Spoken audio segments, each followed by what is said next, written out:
que eu vim, Jesus! Glória a Deus, que noite de festa, de júbilo, de celebração. Ah, irmãos, como é bom estarmos na casa do Senhor. Como é bom estarmos na casa do Senhor. Mais vale um dia nos seus átrios do que 1000 em qualquer outra parte. É melhor estar às portas da tua casa do que habitar nas tendas da impiedade. Levante uma das suas mãos aí agora. Pai, nós queremos render graças ao Senhor por toda boa dádiva, todo dom perfeito, tudo aquilo que o Senhor tem liberado como manifestação do teu favor, da tua graça, da tua misericórdia sobre nós. Nós erguemos as nossas mãos agora e levantamos as nossas vozes em adoração, em júbilo, em reconhecimento, Senhor, a tua glória, em reconhecimento da tua presença. Estamos aqui, viemos a esse lugar por causa do teu nome, por causa da tua presença, Senhor. Quando o Senhor está conosco, quando o Senhor se faz presente aonde nós estamos, reunidos em teu nome, nós sentimos a força do teu nome, o peso do teu nome, a unção do teu nome. Obrigada por essa noite, obrigada por esta abertura de conferência. Se estamos aqui é por causa do Senhor. Foi o Senhor que abriu essas portas. Essa igreja está aqui por causa da tua palavra. Cada um desses homens, cada uma dessas mulheres, cada uma destas famílias que tem chegado até essa cidade, que tem chegado até esta casa, tem vindo aqui por causa da tua presença, tem vindo aqui atraídos pela palavra do Senhor. É esta palavra que tem despedaçado julgos, é esta palavra que tem destruído cadeados e fortalezas da maldade. É por causa desta palavra que nos levantamos, mesmo quando estamos tristes. É por causa desta palavra que a depressão não vence. É por causa desta palavra que aonde há guerra, há também direção do teu Espírito. É por causa desta palavra que não ficamos perdidos neste país. É por causa desta palavra que a saudade não é maior do que a tua vontade. É por causa desta palavra. É por isso, Senhor, é por isso. Estendemos as nossas mãos em reconhecimento, curvamos as nossas cabeças em súplica. Rogamos, continua manifestando sobre nós a tua misericórdia, Senhor. Continua falando conosco, porque quando o Senhor fala, a tempestade do nosso interior se acalma. Quando o Senhor fala, a esperança é renovada, e aquilo que pensávamos que não tinha mais jeito, recebe de ti uma direção, um norte, um rumo, um destino, Senhor. Presenteia estes 3 dias de conferência com destino, com rumo, com caminho, com direção, e que toda dúvida, toda incredulidade, todo espírito de fracasso, todo sentimento de desistência seja afrontado, diminuído, vencido pelo Espírito do Deus vivo que governa sobre este lugar. Renova a nossa esperança, como propõe o tema. Molda-nos como barro na tua mão. Nos aproxima da tua mão nestes dias, Senhor. Fortalece o propósito no coração de cada um aqui, como tu fizeste com Daniel. Fortalece, Senhor, para que aqueles que estão aqui hoje não te busquem como quem buscam qualquer coisa, dizendo hoje sim, amanhã não. Mas não, Senhor, que eles sejam fortalecidos no propósito de mergulharem, mergulharem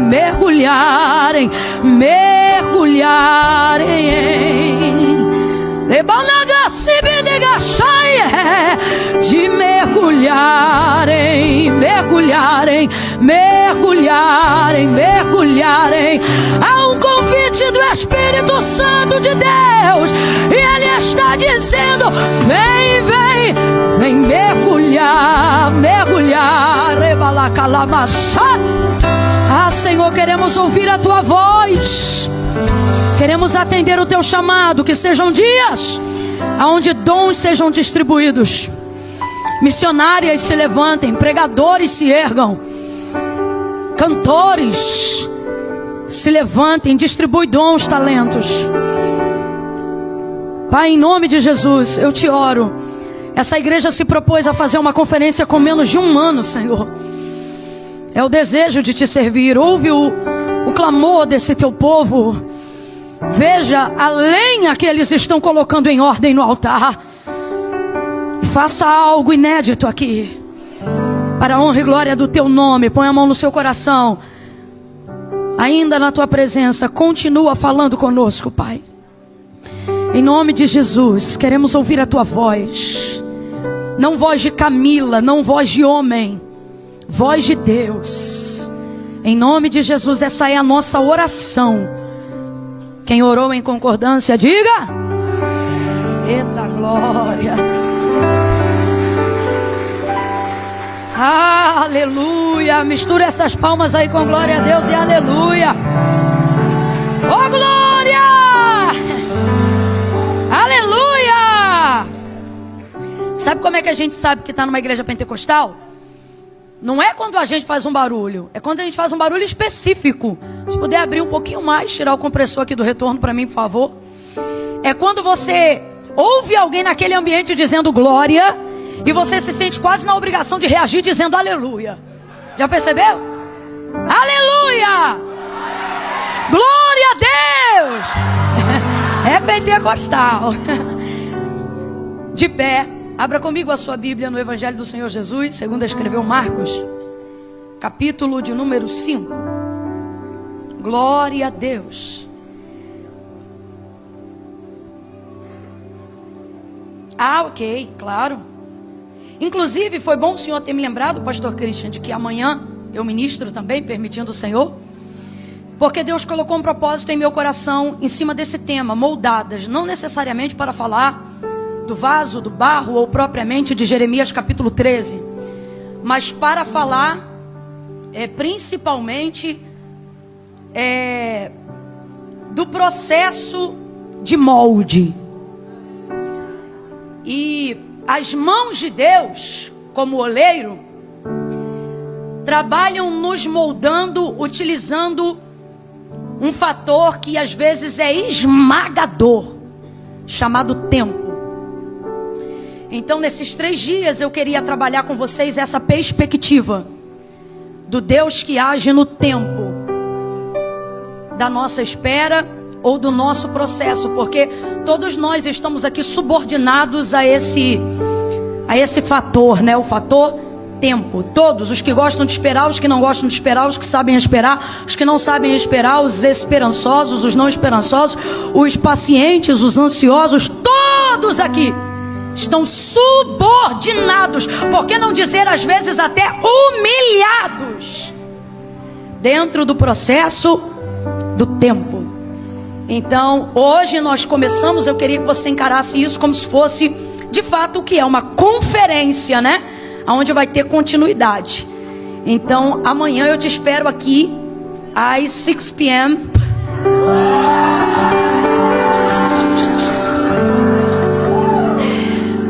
Gastei tudo que eu tinha nesse momento, não sai mais nada. Eu dei meu melhor, Deus viu. Então a gente continua amanhã e eu queria que você entendesse isso. Olhe para quem está do seu lado e diga assim: hoje o culto começa, mas não termina. Olha para mim, como é que funciona isso? Foi dada a abertura hoje, começou e você veio. Eu quero que você entenda que quando o culto terminar hoje, amanhã você continua em estado de culto. Olha para mim que eu estou falando bem sério com você. Amanhã não é dia de bater em criança. Dia nenhum é, Camila, vigia, amém, ok. Mas eu digo, sobretudo, amanhã não é dia de gritar, não é dia de ter aquela DR. Você já está esperando um tempão, aí quer ter amanhã, não está vigiando, o cão vai entrar. Amanhã é dia de você dar continuidade como oferta viva ao culto. Amanhã você continua em espírito, em oração, em ligação, ok? E depois, também, para que no domingo você possa fechar aqui. Quem entendeu, diga amém. Então que horas começa amanhã? Não, em inglês, por favor. É isso aí, estamos juntos amanhã, se Deus quiser. Marcos, capítulo de número 5. Pastor Christian, muito obrigada, eu estou muito honrada. Pastora Daniele, muito honrada de estar aqui. Muito obrigado pelo carinho, pela recepção, pela moeda mais cara do mundo que vocês estão oferecendo pra gente, que é tempo. Porque tem gente que te convida, mas te deixa meio avoado aí, né? E eles não, sabe? Eles dedicam realmente tempo. Hoje eu pensei que nem ia ver a Dani direito por causa da conferência, mas não. Ela chega junto do começo até o final. Se eu pudesse dar um nome para vocês, ia ser Cirineu. Eles levam a cruz até o fim. Muito obrigada. Larissa, Ashley, Deus abençoe. É bom ver o testemunho que vocês estão dando. Deus conserve vocês, viu? Família abençoada. Quem achou, diga amém. Amém. Versículo 22 em diante. Então chegou um dos principais da sinagoga, por nome Jairo. Qual é o nome dele? O qual, vendo-o, prostrou-se aos seus pés e rogava-lhe muito, dizendo: minha filha está à morte, rogo-te que venhas e que lhe imponhas as mãos para que sare e viva. Pelo que Jesus foi com ele, grande multidão o seguia, comprimindo. Versículo 25. E certa mulher que havia 12 anos, que tinha uma hemorragia e que já havia padecido muito a mão de vários médicos, despendido tudo que tinha, sem contudo nada aproveitar, pelo contrário, indo a pior. Porém, ouvindo falar de Jesus, veio por detrás dele, por entre a multidão, e tocou na sua veste, porque dizia ela consigo mesma: se tão somente eu tocar na orla das suas vestes, sararei. Imediatamente ela tocou e se estancou no corpo a hemorragia, e ela sentiu estar curada daquele flagelo. Jesus, conhecendo que de si mesmo saíra poder, voltou-se na multidão e perguntou: quem tocou nas minhas vestes? E responderam-lhe os discípulos: mestre, a multidão te aperta e tu perguntas: quem me tocou? E ele olhava ao redor para ver a quem isto fizera. Então a mulher, que sabia o que lhe tinha acontecido, tremendo e temendo, aproximou-se, prostrou-se diante dele e lhe declarou toda a verdade. E ele lhe disse: filha, a tua fé te salvou, vai em paz e ser curada deste teu mal. Estando ele ainda falando, chegaram alguns da casa do principal da sinagoga. Quem lembra dele ainda? Qual era o nome dele? E disseram para ele: a tua filha está morta, por que incomodas o mestre? Porém Jesus, tendo ouvido essas palavras, disse ao principal da sinagoga: não temas, crê somente. E não permitiu que ninguém o seguisse, a não ser Pedro, Tiago e João, irmão de Tiago. Versículo 39. Ao entrar lhes disse: por que vos alvoroçais e chorais? A menina não está morta, mas dorme. Versículo 42. A menina, que tinha 12 anos, levantou-se e começou a andar. E todos se assombraram com grande espanto. Diga amém por essa palavra. Amém. Senta dando glória a Deus aí.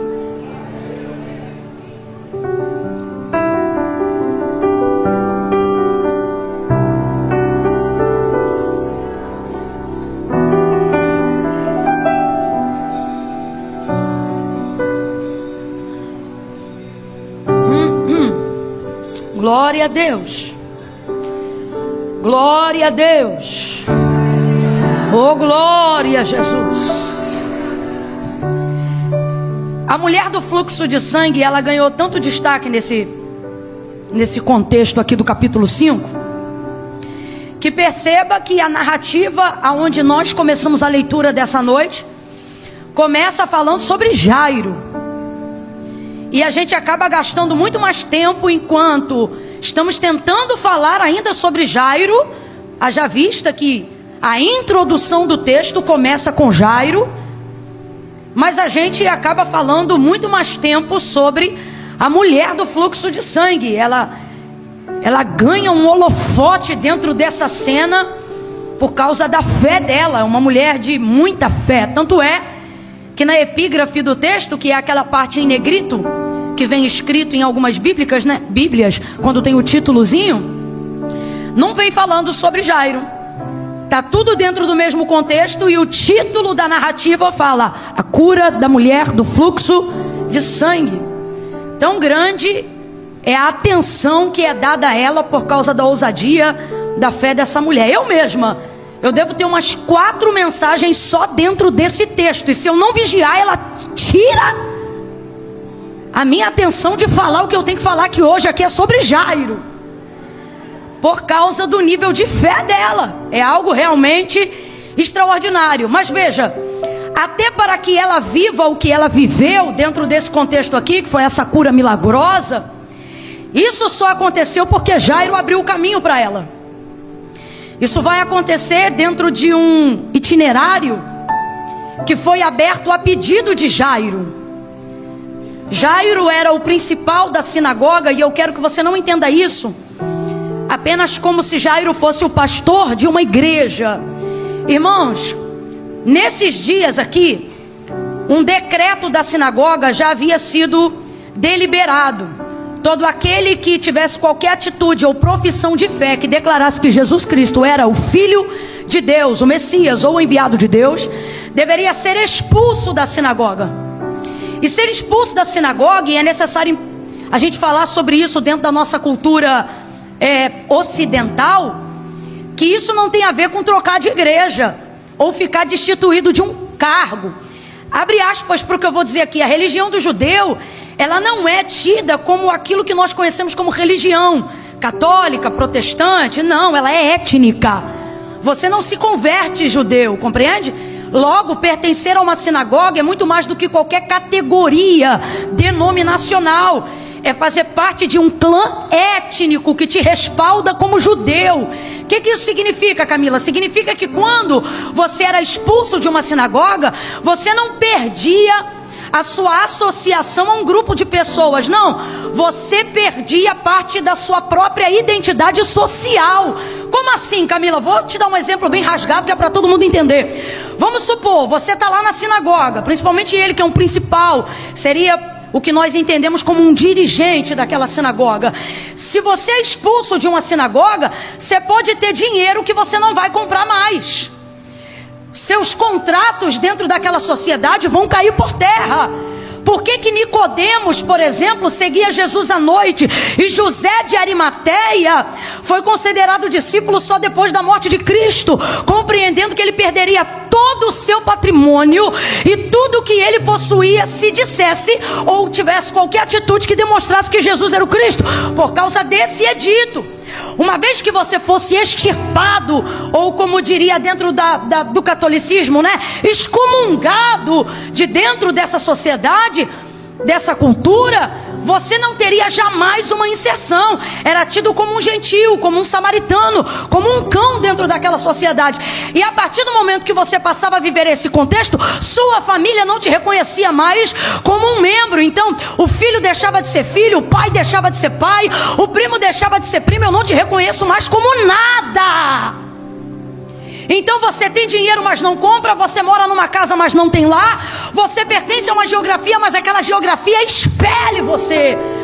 Por que eu estou falando isso aqui? Porque eu quero que você entenda o que Jairo está colocando em jogo quando ele decide buscar Jesus para curar a filha dele.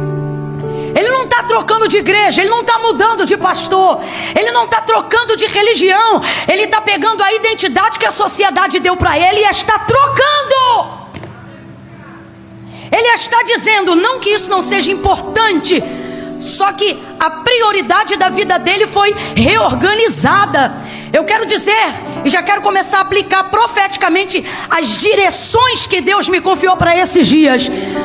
Você dentro dessa nação e no contexto que de um tempo para cá você foi inserido, está começando a sentir a ausência de pertencimento de alguns grupos.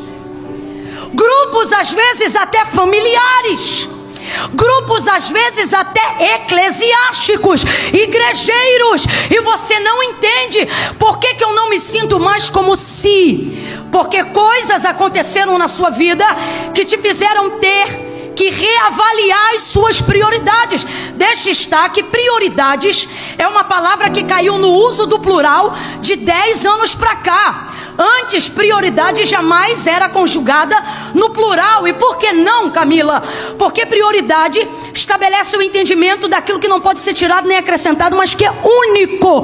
Completa para mim, para eu ter certeza que você está me ouvindo bem. Prioridade diz respeito àquilo que é e aquilo que é primeiro. Logo, você não tem prioridades. Isso aí é uma junção comportamental de palavras que a gente aplicou para encaixar todos os nossos interesses numa plataforma só.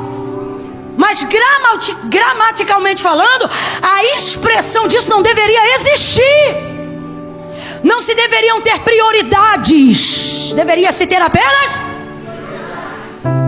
Vou te dar um exemplo. Por que eu estou explicando isso? Porque é tão importante colocar isso na tua cachola. Quando não existiam prioridades, você sabia que Deus não estava entre elas. Logo, Deus não era prioridade no sentido plural. Ele não estava entre outras coisas que também são importantes. Deus não era prioridades, não estava entre as nossas prioridades, porque antes Ele era a nossa. Vamos lá, sem plural, a nossa. Ô Camila, mas Deus continua sendo o único na minha vida. Mas é aí que você entende com maior propriedade o peso da palavra prioridade. Deus é o único, Ele é o único. Eu sei que se você falhar, não vai ser por adoração a outro Deus. Aqui nessa noite até quem diga que está afastado ou se diz desviado, mas eu sei que você não é desviado. Sabe como é que eu sei que tu não é desviado? Porque tem um monte de gente que quando afasta, busca muitas outras coisas. Você continua acreditando que somente Deus é único, somente Deus é verdadeiro, somente Ele é Senhor. Vai ouvindo aí. Então, depois de um tempo de relacionamento com Deus, você não negocia mais a exclusividade do lugar único de Deus. Só que hoje a pregação para nós que somos cristãos já não diz mais respeito a ter que pelejar para dizer o lugar que Deus deve estar como único, mas a ter que reciclar a nossa mente para ensinar que Deus não é apenas o único, mas Ele também quer ser o primeiro. Vamos falar rasgado que é para todo mundo entender? Se a gente não vigiar, e muitos de nós estamos sacudidos, sendo sacudidos pelo Senhor aqui nessa noite, porque uma das coisas que o Espírito Santo de Deus tem falado na nossa mente é o seguinte: eu não brigo mais para ser o único. Eu sei que eu sou o único na sua vida. Você não me adora, você não adora outro Deus nem no seu dia mau, nem no seu dia mau, nem no seu dia de maior desesperança você deixa de crer que Deus existe. Agora, por que sua vida espiritual não anda bem? Por que sua vida devocional não caminha bem? Não é porque Deus deixou de ser o único, é porque Deus deixou de ser o primeiro. É o WhatsApp. A primeira coisa que você faz quando acorda é pegar no telefone, porque normalmente o despertador já vem pelo telefone. Normalmente Deus é depois que você vai refogar o arroz. Deus é depois que você levou as crianças na escola.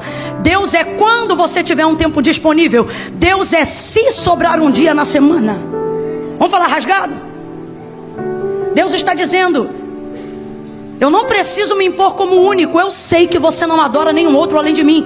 Só que a questão de um tempo para cá não é mais sobre eu ser o único, é sobre eu voltar a ser o nível de renúncia de Jairo colocava tudo que era reputação, especulação e status em segundo plano. Aconteceu algo na vida dele. Quem ainda está comigo, diga amém. Aconteceu algo na vida dele, aconteceu algo na casa dele que fez com que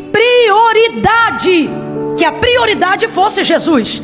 E é lindo isso, porque eu não estou aqui pregando levianamente, irmãos, que reputação não é importante, que status não é importante, Eu fui ajudada na criação, né? Porque tive muita convivência com a minha avó, tanto materna quanto paterna. E como a gente sempre viveu ali em bairro, não se tinha crédito e dinheiro como se tem o fluxo hoje. Então muita coisa era comprada e colocada no caderno. E graças a Deus eu cresci dentro de uma família onde bastava você ter um nome para você chegar lá na venda, ou desculpa a expressão, mas era o termo que a gente usava na época, na barraca. E qualquer coisa que você comprava, aí o dono do estabelecimento dizia: bota no nome da dona fulana? Sim, é no nome da dona fulana. Minha avó acertava uma vez por mês, porque ela só acertava quando recebia o salário. Então durante aquele mês, o que precisasse, você ia retirando. Era só chegar lá e dar o nome da minha avó. Não significa que a gente tinha crédito para pegar tudo, mas se eu pegasse algo no nome da minha avó, mesmo que tenha sido que ela não mandou eu pegar, no final do mês ela pagava. Podia me dar uma surra depois, mas ela pagava, porque ela dizia assim. Eu cresci ouvindo minha avó dizer assim: ó, pobre não tem nada, tudo que o pobre tem é um nome. Honre seu nome, valorize o seu nome. Então eu não vou falar aqui levianamente: não ligue para o que dizem de você, não ligue para o que pensam de você. Não, irmão, testemunho, crédito se constrói com reputação. Então isso é importante. Só que o que Deus está me mandando dizer aqui nessa noite, que vão acontecer ao longo dos anos coisas dentro da sua casa, aonde por maior que seja seu sonho, sua reputação, a vaidade do seu nome, a honra da sua casa, Deus está dizendo: se eu não for colocado lá, não veja, eu não estou fazendo uma ameaça, eu estou te dando uma direção clara. Deus está dizendo: acontecerão coisas na sua casa todas as vezes que você não entender que não basta eu ser o único, mas eu preciso ser o primeiro. Se eu não for o primeiro, eu vou mexer na tua casa para que você volte a entender que eu não estou junto com o plural, eu não estou junto com as demais coisas. Eu sou o Deus Todo-Poderoso. Eu não sou aquele que você recorre só na hora do desespero, mas se você se esquecer de quem eu sou, vão acontecer coisas na sua casa para te fazerem lembrar que não basta eu ser o único, eu quero voltar a ser o primeiro. Às vezes a gente acha que Deus vai se adequar a um lugar. Não, Deus está vendo que eu não posso, Deus está vendo que eu não tenho, Deus está vendo que eu não sou, Deus está vendo que eu estou ocupada, Deus está vendo que eu estou correndo atrás, Deus está vendo isso, Deus está vendo aquilo. E Deus está dizendo: estou vendo tudo e não concordo com nada. Buscar-me-eis e me achareis quando me buscardes de todo o coração. É mandamento: amarás o Senhor teu Deus com toda a tua força, com todo o teu entendimento. Jairo entrou numa situação aonde ele reconheceu que a vida da filha era mais importante do que os contratos que ele poderia perder por buscar Jesus pela vida dela. Deus sempre vai honrar um homem, Deus sempre vai honrar uma mulher, Deus sempre vai honrar um jovem que tem discernimento de prioridade. Olha isso. É importante a vida que ele tem? É importante o nome que ele construiu? É importante o cargo e o ofício que ele executa? É nobre? É também. Mas ele compreendeu que nenhuma dessas coisas poderia salvar a vida da filha dele. E quando a vida está em jogo, a vida não pode entrar em disputa. A vida precisa ser a escolha certa. Camila, eu não estou entendendo. Deus está falando abertamente: a escolha pela vida. Escolha pela vida. Escolha pela vida do teu casamento. Escolha pela vida dos teus filhos. Escolha pela tua vida espiritual. Priorize Deus. E tendo Ele como governo de todas as coisas, tudo que está fora do lugar vai encontrar lugar, se Deus for a prioridade. Então ele compreende, ele não está indo de maneira leviana nem emocionada. Ele sabe o que está em jogo, sabe o que vai perder, mas ele é intencional. Segunda coisa, Deus quer que nós utilizemos esse tempo de dificuldade com intencionalidade. Todas as vezes que a sua casa estiver em processo de luta, luto, problema emocional ou financeiro, Deus está dizendo para mim e para você nessa noite: me busque com intencionalidade. Eu vou falar rasgado. As pessoas acham muito bonitinho gente que diz assim: ah, Deus sabe, eu não oro pedindo nada, eu não tenho coragem, eu só oro agradecendo. E acha que isso é exemplo de humildade. Eu até acho cativante, mas isso não é bíblico, isso não é a verdade e isso não é funcional. Ok? Eu não estou dizendo que você não deve orar agradecendo. Eu não estou dizendo que você não deve orar em gratidão. Eu não estou dizendo que sua devoção não deve ter adoração sincera. Só que isso não substitui a necessidade de pedido. Duas verdades. Primeira, toda oração, antes de mais nada, deve ser um ato de humilhação. Deixa eu ver se você aprendeu.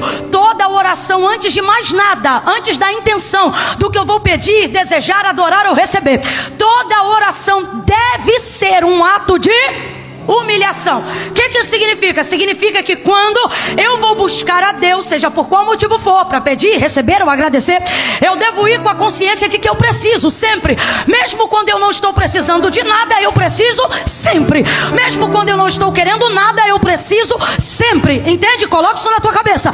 Mesmo quando eu não tenho nada, eu preciso sempre. Mesmo quando eu não estou precisando de nada, eu continuo precisando sempre. Toda oração deve ser um ato de humilhação. Uma vez que toda oração deve ser um ato de humilhação, eu não posso me aproximar de Deus sem intenção. Logo, se eu vou agradecer, então eu vou me posicionar focada em que vou agradecer. Não vem com essa conversa fiada de dizer que só quer agradecer, mas na hora de dobrar o joelho você diz assim: Deus, eu te agradeço por tudo, e nem você sabe listar o tudo. Não, intenção. Primeira coisa, ato de humilhação. Segunda coisa, a oração precisa ser com intenção, intencional. Meu Deus, você precisa, eu preciso sermos mais intencionais.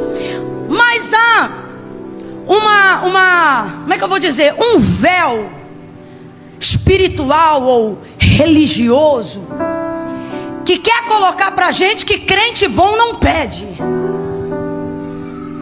O crente bom mesmo, ele não pede nada, ele só agradece. O que me irrita é que esse crente que não pede nada não consegue agradecer pelo que os outros recebem. Porque na verdade ele não pede, não é intencional na vida de oração ou na procura dele por Jesus quando ele precisa. Não porque ele de fato não precisa, mas porque a culpa de quem não foi alcançado verdadeiramente pela graça ainda é tão grande que ele não tem coragem de pedir. Ele acha que nunca vai ter crédito para pedir, e de fato ele nunca vai ter, não importa quanto jejum ele faça, porque não é sobre isso. Mas o religioso e o falso espiritual não conseguem entender isso. Depois que ele jejua muito, depois que ele ora muito, depois que ele faz muita campanha, depois que ele faz voto, depois que ele apresenta todos os propósitos, aí ele pensa que pode começar a pedir. Deixa estar que diante de Deus, ele antes e ele agora não muda o fato de não ter autorização para pedir. Então veja, eu acho isso lindo. O texto diz que Jairo buscou a Jesus, colocou tudo isso em cash, e ao chegar lá o texto diz que ele se prostrou aos pés de Jesus. Vamos lá para a gente não esquecer, ele se prostrou aos? Mas eu acho maravilhoso, ao se prostrar aos pés, ele vai direto no ponto e ele diz assim: rogo-te que venhas em minha casa e que imponhas as... Rogo-te que venhas em minha casa e que imponhas as mãos sobre a minha filha, para que tocando ela sare e viva. Esse é o clamor de Jairo. Quando você vê ele aos pés, você diz: ato de humilhação verdadeira. Mas quando você vê ele pedindo as mãos, você diz: sabe exatamente o que veio e sabe exatamente o que vai pedir. Aí você olha para o texto e diz assim: Camila, isso é questão de perspectiva. Camila, eu não quero ser um crente interesseiro, nem eu. E é por isso que eu não estou pregando sobre interesse, eu estou pregando sobre intencionalidade. Deus nos trouxe hoje aqui para dizer: aos interesseiros eu não dou o meu tempo, mas aos intencionais eu darei até o que não me pediram. Pegue na mão de alguém aí agora, pegue na mão dessa pessoa. É a primeira vez que eu estou te pedindo isso, não pede licença não. Só pega na mão dessa pessoa e faz ela entender que ela não está numa noite de entretenimento gospel. Faz ela entender que ela entrou numa casa de profeta. Ela entrou num lugar onde tem intenção e palavra. De mãos dadas com ela, Diga assim para essa pessoa: não sou interesseiro, mas sou altamente intencional. Sacode ele e diz: seja mais intencional. Seja mais intencional. Não pense você, diz Tiago, que aquele que se aproxima de Deus sem saber o que quer, receberá dele alguma coisa. Quer falar de fé? É necessário que todo aquele que se aproxima de Deus creia que ele existe e que ele é galardoador daqueles que o buscam. Isso está no mesmo contexto. Eu vou repetir: é necessário. Eu não oro porque eu preciso disso ou daquilo. Eu oro porque a única maneira que eu conheço para falar com Deus e a única maneira de sobreviver neste mundo é falando com Deus. Gente, a nossa vida não muda quando a gente fala de Deus. A nossa vida muda quando a gente fala com Deus. É necessário que todo aquele que se aproxima de Deus creia que ele existe e que é galardoador. É galardoador daqueles que o buscam. Então assim, você tem que parar com isso. Eu vim falar abertamente porque pedi e não recebeis porque pedi. Um outro texto que se aplica muito a isso é: errais porque não conheceis as escrituras e nem o poder que há nelas. Quando você ora a palavra, Deus não tem outra alternativa a não ser te responder, porque Ele vela para cumprir com a sua. Quando você aprende isso, você não ora sentimento nunca mais. Você só ora dizendo assim, ó: tem dia que eu chego na presença de Deus, tem dia que eu estou mais ousada, não sei, parece que o sangue carmesim está mais grosso. E eu digo assim: Senhor, hoje eu não vim te pedir nada de mim, eu só vim pedir o que tu disseste que faria. E tu disseste. Aí eu começo a falar as coisas que ele disse. E na minha cabeça parece que eu vejo Deus dizendo: não estava merecendo não, mas como eu disse. Que é galardoador daqueles que o buscam. É o texto que eu repeti aqui para vocês. O que isso significa? Que o próprio Deus tem expectativa de que você chegue desejando, esperando. Ah não, Camila, com todo respeito, tá? Filosoficamente é lindo, mas não é teológico a frase: eu não adoro Deus pelo que Ele faz, eu adoro Deus pelo que Ele é. Lindo, licença poética, vou cantar até morrer, não me perturba, ok? Isso é um assunto resolvido. Agora, vamos para a palavra.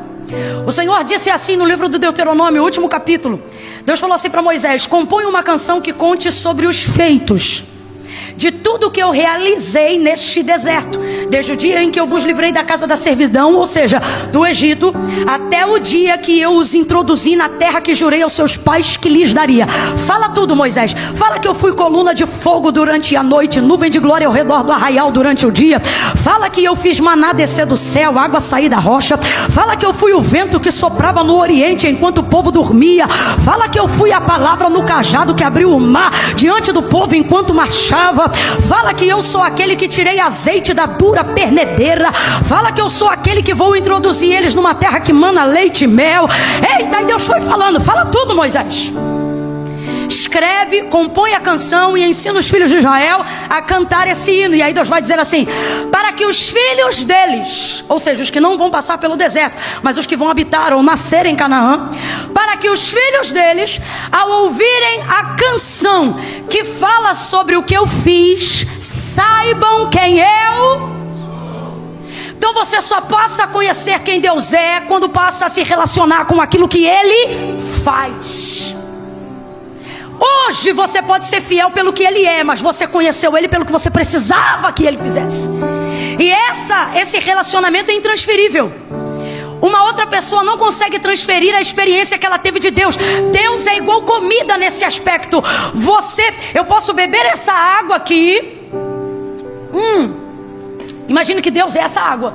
Eu posso beber essa água aqui agora e dizer para você: refresca, sacia, é agradável, deve ser um pH 7, 8, ou melhor, 25. Agora, o fato de eu tomá-la aqui, explicar para você como é, sacia teu palato, umedece o céu da tua boca. Por isso o salmista vai dizer: provai e vede. Isso é pessoal. Isso não é para quem vê, isso é para quem prova. Assim é a nossa vida e nosso relacionamento com Deus. Você tem que provar. E como é que você prova? Quando Deus prova através dos seus feitos que Ele é capaz de fazer coisas que nenhuma outra pessoa poderia fazer no seu lugar. Vamos falar mais abertamente sobre isso daqui, ó. O que faz você adorar a Deus hoje não é o fato de eu te dizer de quem Deus é ou quem Deus é, mas é o fato de que você conheceu Deus em algum momento da sua vida. O temor não pode ser transferido. Ele só é produzido através de um relacionamento sincero. Ah não, Camila, mas eu sou tão fiel a Deus que eu adoraria a Deus mesmo que Ele não tivesse feito nada, nem mesmo entregado seu Filho Jesus. Apenas pelo conhecimento eu adoraria. Conversa fiada. E por que que isso não é uma verdade? Porque senão você também poderia fazer de mim sua deusa. E poderia fazer de qualquer outra pessoa também o seu Deus. Se isso fosse só por uma convicção de palavra. Mas não é, é por demonstração de poder. Então Deus demonstra poder e você teme. Ah, isso não é romântico. Não é romântico, mas é bíblico. Com todo respeito, filhão, você não adora a Deus só porque Ele é bom. Você adora a Deus porque Ele é poderoso. E por isso você o serve. O que você acha que faz uma mulher que a vida inteira foi tida como amante dentro de um relacionamento e de repente desvencilhar-se daquele que era o sustentador da sua vida por amor a Jesus? Como fazem tantas mulheres ao conhecer Deus, ao ponto de que aqueles que outrora usufruíam de intimidade com elas dizem: você vai me deixar por causa de igreja? Porque eles não conseguem entender que é por causa de Jesus, o amor arrebatador, o salvador, o remidor de sua alma. O que é que faz um homem parar de aceitar um suborno que em tese aumentaria o patrimônio dele aqui na terra por pura fidelidade a um Deus invisível? Uma experiência real com o poder de Deus é o que faz você renunciar a amores, é o que faz você renunciar a dinheiro, é o que faz você renunciar a qualquer coisa falsa, mentirosa, pecaminosa e errada. Não é o fato só de saber quem Deus é, mas é ter experimentado algo que Ele tenha feito. Quando você bota isso na balança, você diz: Ele dá conta de ser o meu Deus. É exatamente dessa maneira. Jairo entendeu que a identidade social não dava conta de levantar sua filha, que o senso de pertencimento de grupo não seria o suficiente para fazer ele superar o trauma da perda de uma filha. Mas ele entendeu que na balança da renúncia, se Jesus pudesse oferecer cura, Jairo poderia oferecer renúncia. Alguém pode olhar numa perspectiva falsamente humilde e dizer: eu não acho justo o que Jairo fez. Ele deveria ter adorado independente do que viveu. Só que Deus não olha para a justiça como eu e você. Deus olha para a verdade. Você quer ver outro exemplo? Jacó disse assim para o Senhor: se de tudo tu me abençoares, o dízimo de tudo que tu me deres eu te darei. Aí eu te pergunto, ele já não tinha que dar o dízimo muito antes, haja vista que o dízimo já existia desde a ordem de Melquisedeque e ele já era experimentado nisso? Sim ou não? Sim ou não? Mas olha o que ele está dizendo. É a partir de agora. O que ele está dizendo? Não é pelo que eu ouvi ou vivi dos outros. Esse pacto quem está fazendo sou eu e o Senhor. Se de tudo o Senhor, ou seja, se eu provar da tua mão, se eu entender que a tua mão sustenta o tipo de vida que eu estou disposto a renunciar para viver da tua mão, de tudo eu te darei. Então o que ele está dizendo para Deus? Ele está colocando uma condição. E tem gente que acha isso errado. E no auge da minha vida politicamente correta, eu também acharia. Só que Deus olha isso e pesa na balança da verdade. Para Deus, se tem verdade intencional, tem integralidade, Ele recebe. A moeda que mexe o câmbio do céu não é perfeição, é verdade. Não é política, é verdade. Lembra daquela mulher que teve 5 homens na vida dela e o 6º não era dela? Jesus disse assim para ela: traze-me aqui teu marido. E ela diz: eu não tenho marido. Aí ele diz: tu disseste com verdade, porque tu já tiveste 5 e o 6º que tu tens agora não é teu marido. E aí ele termina dizendo para aquilo que ela acabou de responder para ele, dizendo assim: tu disseste bem. Parece até que ele está elogiando, não é? Oh, Jesus, só tá de brincadeira comigo? A gente pagando preço para ser fiel e essa mulher vem aí com 5, o sexto não é dela, ou seja, ela está no ato do erro. E o Senhor diz, disseste bem? Ele não está dizendo que o que ela falou foi bonito, mas ele gostou porque foi? Então ele continua ali. Agora com os fariseus ele não dedicava 5 minutos do seu tempo. Mas com essa mulher, sentou, conversou o dia todo. Depois aceitou conversar com os amigos dela. E o lugar que era só de passagem, o texto diz que ele ficou mais um dia lá. Por quê? Porque para Jesus, intenção tem a ver com a verdade do seu coração.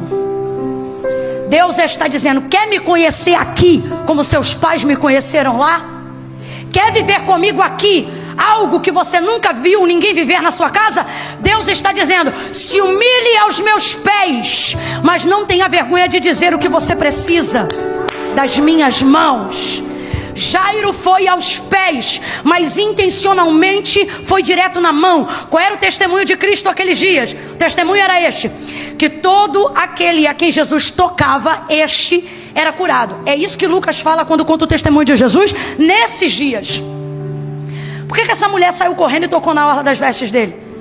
Porque ela já tinha ouvido o testemunho dele. Por que ela é uma mulher que ganha tanto destaque? Porque ela foi a única e a primeira a entender que não precisava ser tocada por ele, mas que se ela tocasse, ela também podia receber. Mas antes da mulher do fluxo de sangue, isso não existia. Por que a multidão está apertando ele a caminho da casa de Jairo?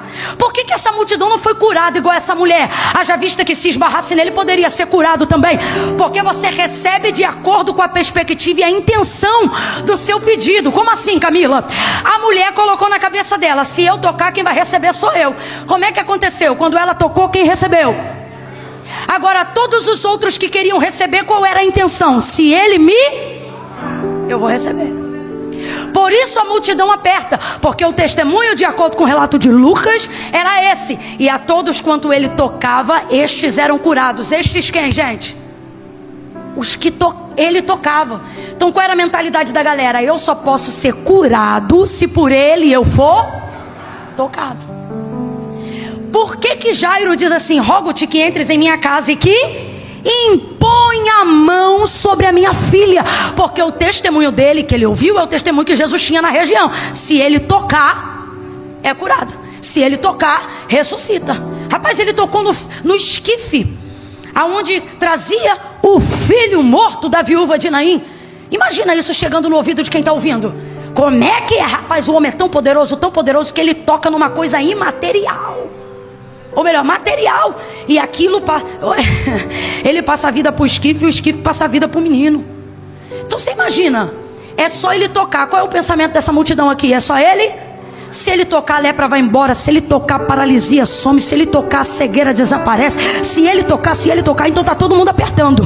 Tá todo mundo apertando. Para quê? Para ele tocar. Toca. Por que ela recebeu na frente de todo mundo? Porque ela não podia ser por ele. Jesus nunca quebrou a lei. Nunca, Camila, nunca. Ué, mas ele curava no sábado. A lei tinha uma lei do sábado, e a lei do sábado regia que a vida era maior do que a lei.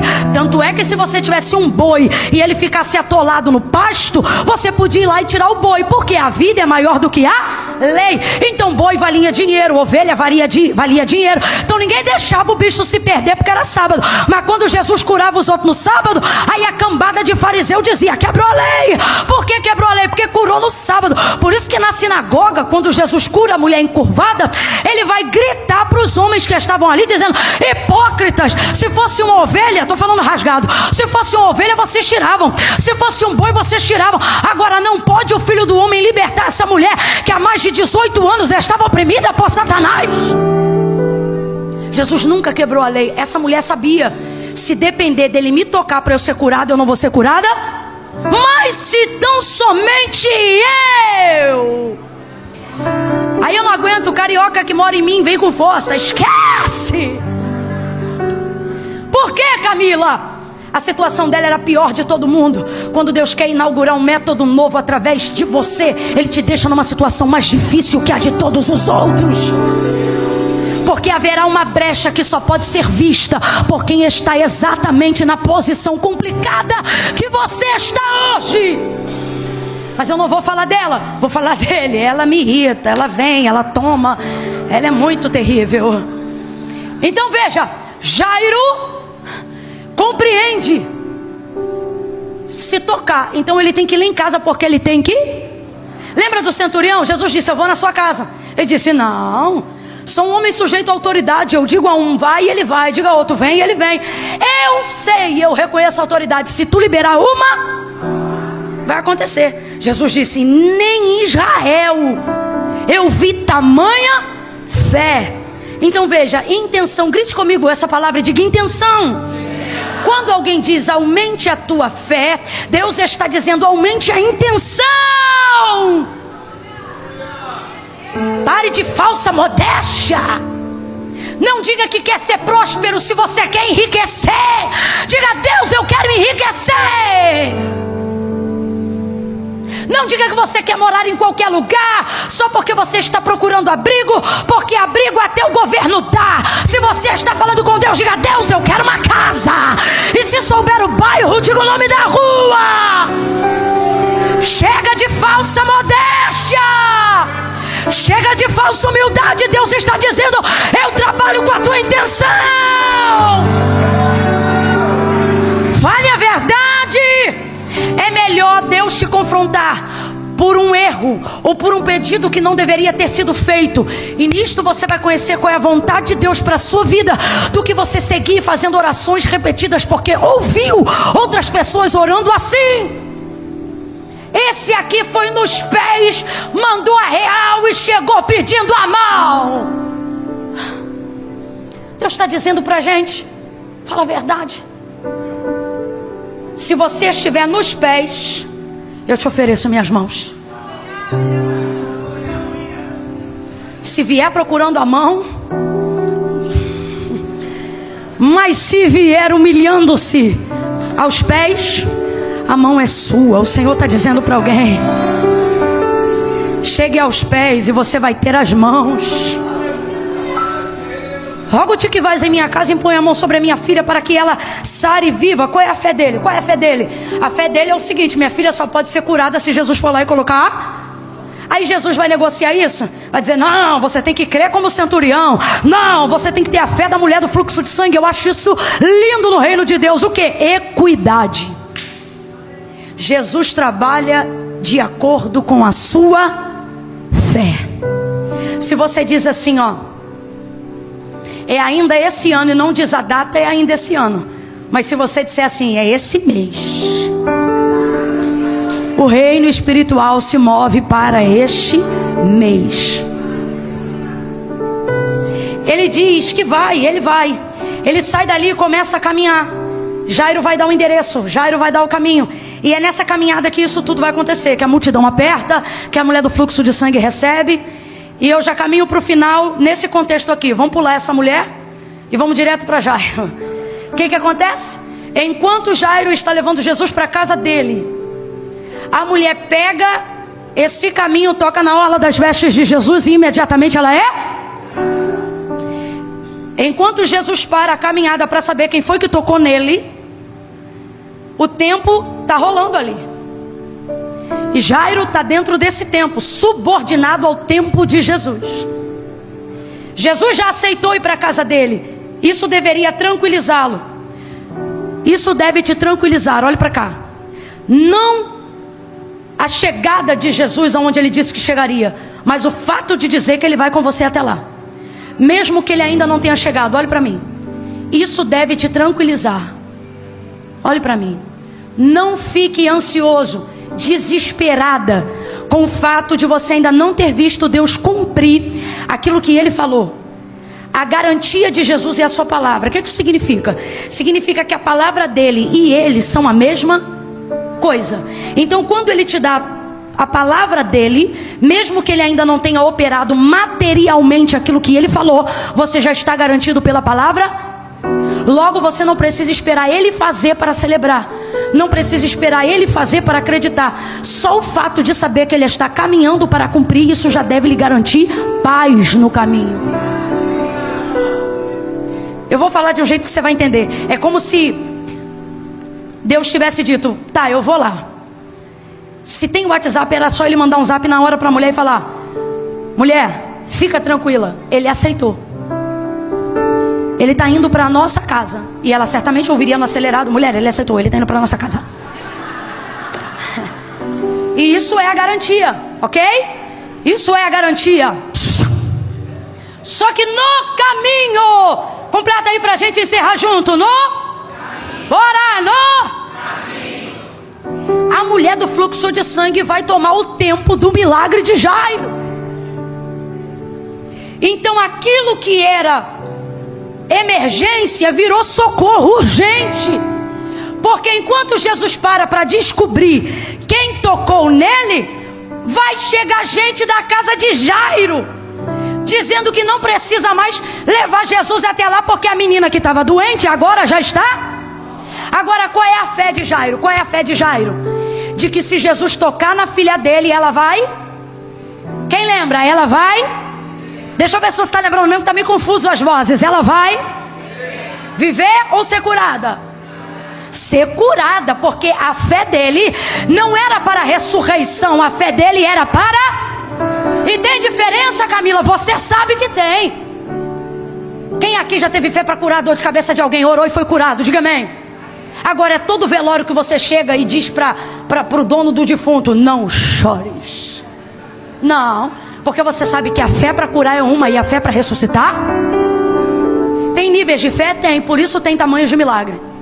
Jesus disse para os discípulos no meio da tempestade, quando acordaram ele: até quando vocês me terão convosco, homens de pouca ou pequena fé?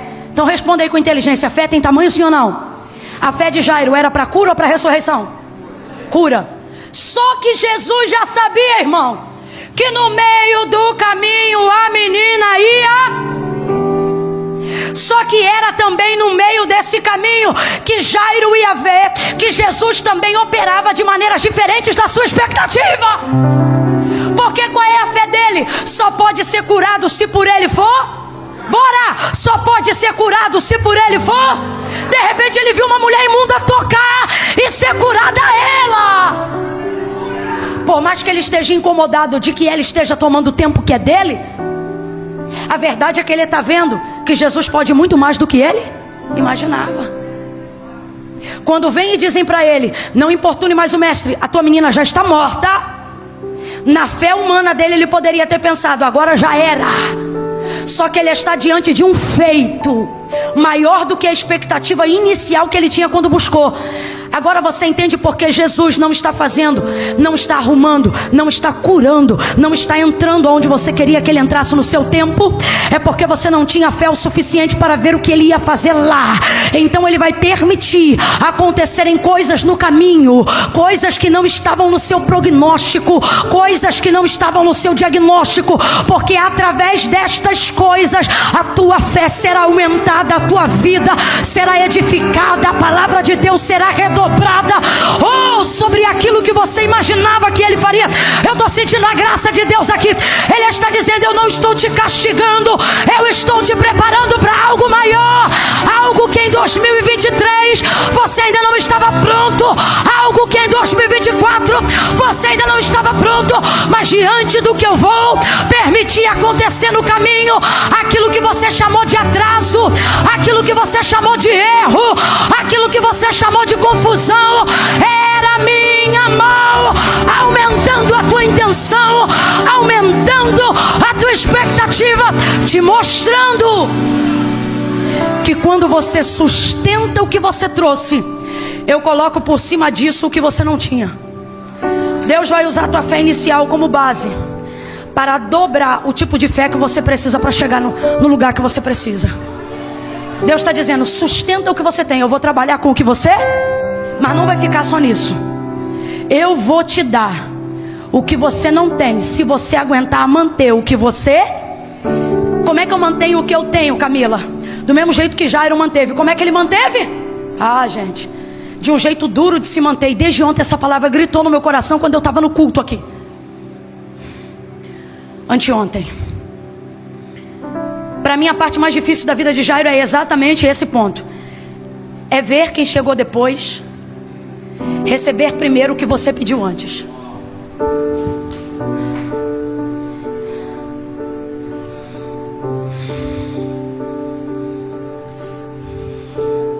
Se eu não pregasse nada do que eu preguei e eu pregasse só isso, eu sei que eu entreguei uma profecia hoje aqui. Porque Deus falou isso comigo acerca de vocês como igreja. E agora eu não falo como pregadora, mas como profetisa do Eterno, enviada a este lugar. Se vocês suportarem, com o coração limpo, sem murmuração na boca, aguentarem a ver que outros que chegaram depois receberam exatamente o que vocês pediram antes, o que vocês se esforçaram para receber antes. Porque, irmãos, eu não estou inventando não, é só você olhar o texto por outra perspectiva. Jairo queria uma cura e não uma ressurreição, sim ou não? A mulher foi pedir ressurreição? Não, a mulher foi ser...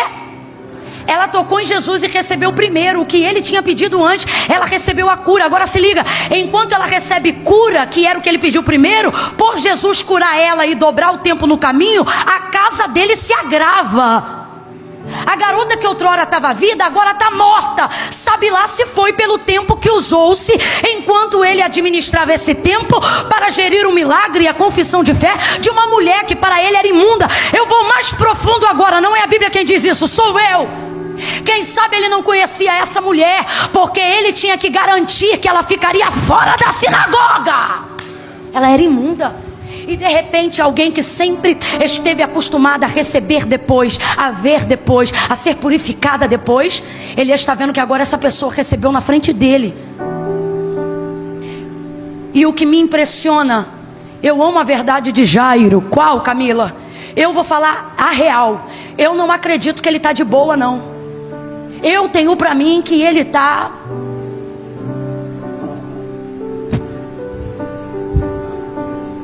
angustiado, pesado, não está com o coração bom não. Nessa hora o coração fica meio peludo. Só que ele não fala nada. Nessa hora vem a notícia ruim da casa e ele não fala.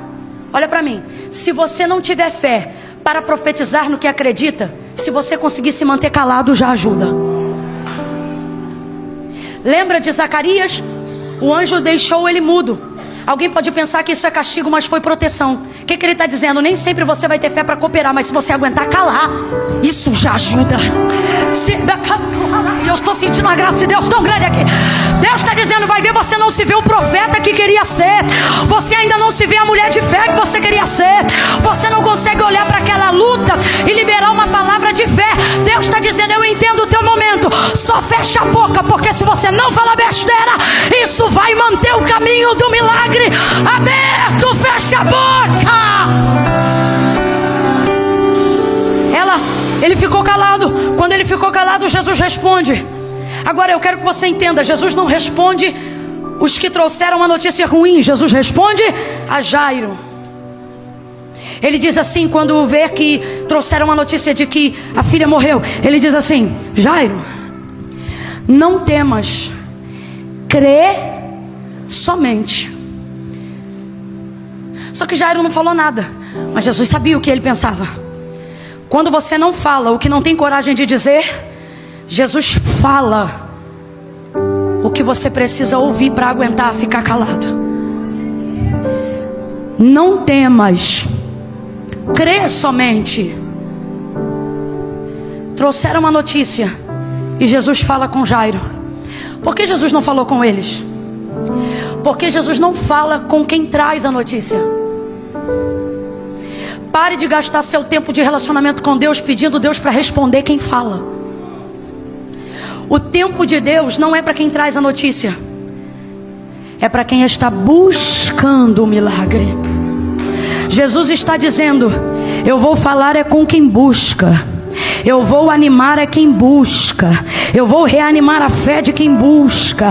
Não use o tempo da sua busca para Jesus visitar quem bate a língua, quem xinga, quem fala mal, quem espragueja, quem amaldiçoa, quem difama, quem faz fofoca, quem traz verdades violentas.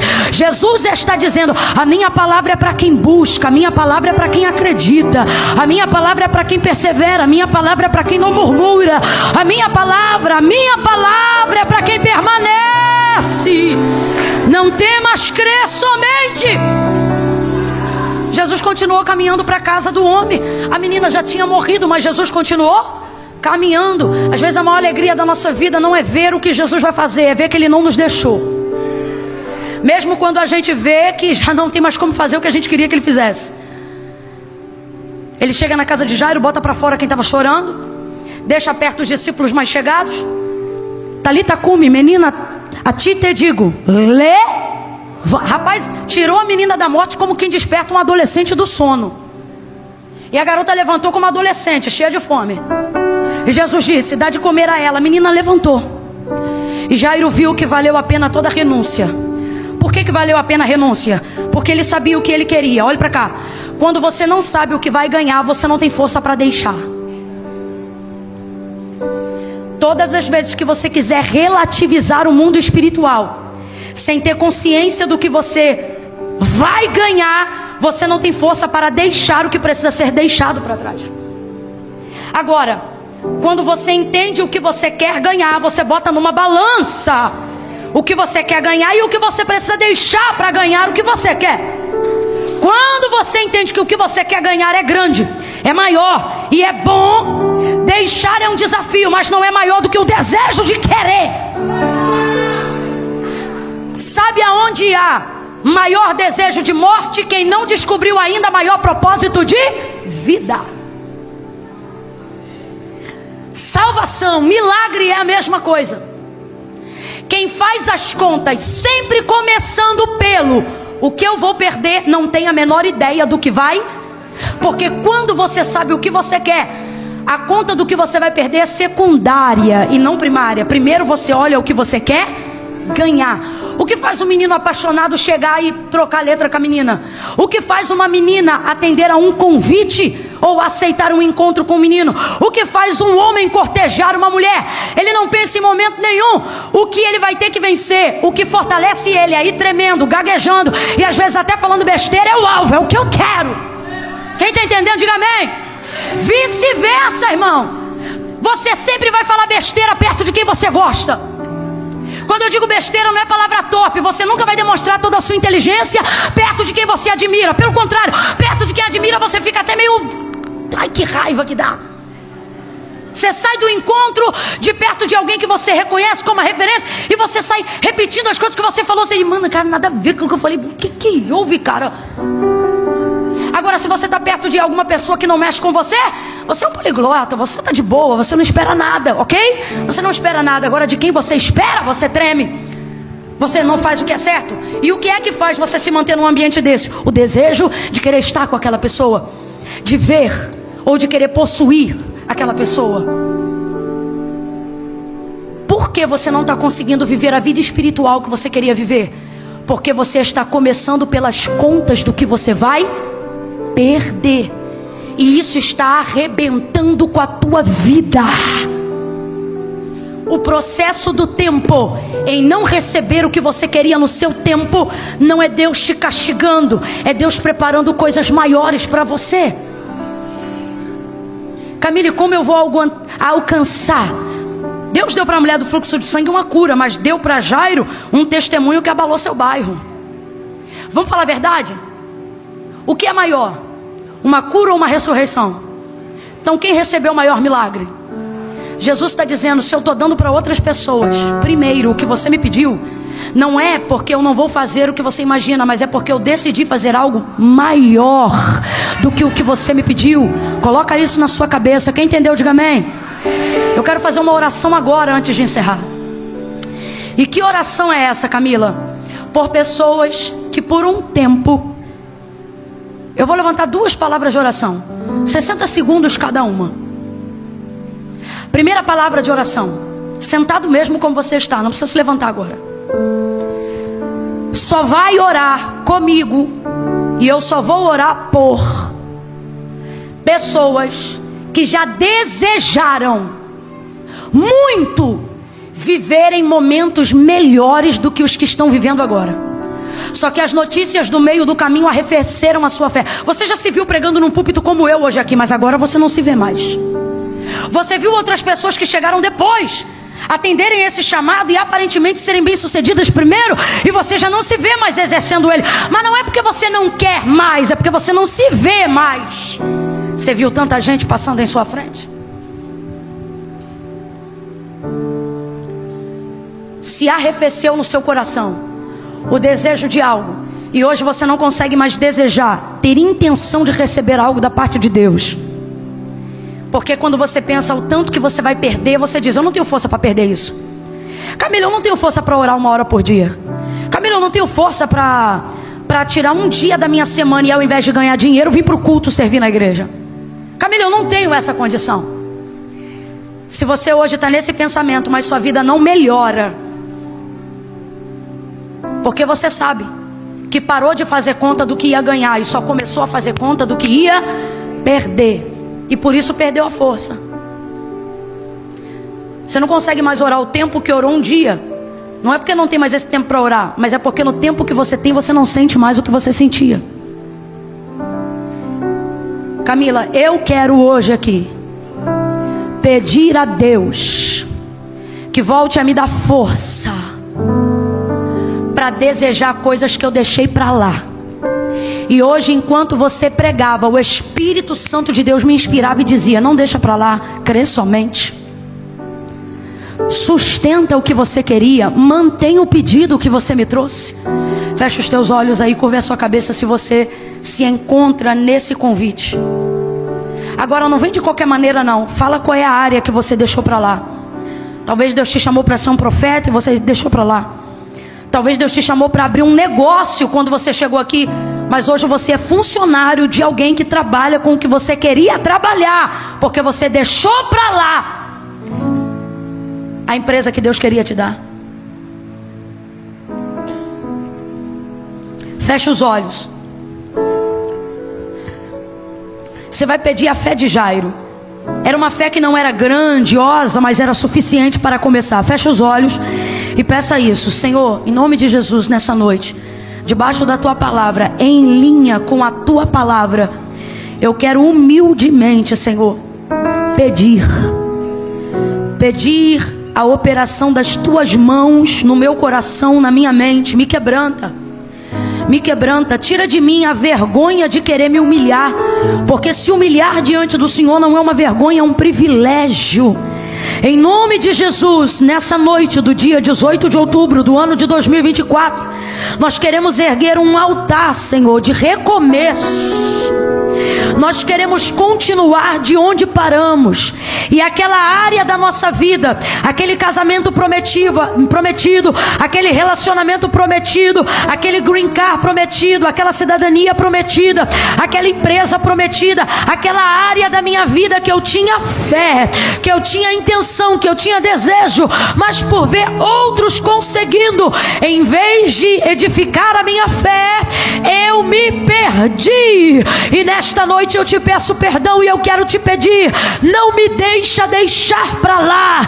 Traz de volta a esperança perdida, traz de volta aquela fé rudimentar, aquela fé que não é um palácio, mas é um alicerce, aquela fé que não é uma parede, mas é um alicerce, aquela fé que ainda não é um muro, mas é um alicerce que sustenta tudo que tu queres acrescentar nessa jornada. Pai, em nome de Jesus, essa é a nossa oração. Edifica a nossa fé original, para que ela seja a base, para que tu acrescente coluna, viga e todo mais que tu quiseres fazer nesse processo. Pedimos, Senhor, nos dá noção de prioridade, não nos deixa ser ouvintes apenas dessa palavra, mas praticantes dela. Por isso nós oramos em nome de Jesus, crendo. Quem concorda, diga. Fica de pé num salto de glória.